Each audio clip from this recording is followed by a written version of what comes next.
السلام علیکم ناظرین۔ پریشانی خاموش رہنے سے، کم صبر کرنے سے ختم اور شکر کرنے سے خوشی میں بدل جاتی ہے۔ لوگ دو طرح کے ہوتے ہیں، ایک سخی لوگ، ان کے پاس پیسہ نہیں ہوتا، اور دوسرے مالدار مگر وہ کسی کی حاجت روائی نہیں کرتے۔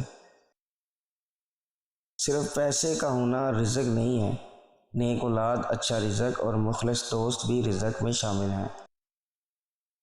معصوم افراد ہمیشہ دھوکہ کھاتے ہیں کیونکہ وہ غلط لوگوں پر بھی بھروسہ کرتے ہیں۔ روح میں حیا نہ ہونا تو رنگ برنگے حجاب بھی کام نہیں دیتے۔ جس عورت کا قد مرد سے چھوٹا ہو تو وہ زندگی میں بہت خوبصورت لگتی ہے، اور بہت سے مرد ایسے عورتوں کو زیادہ پسند کرتے ہیں۔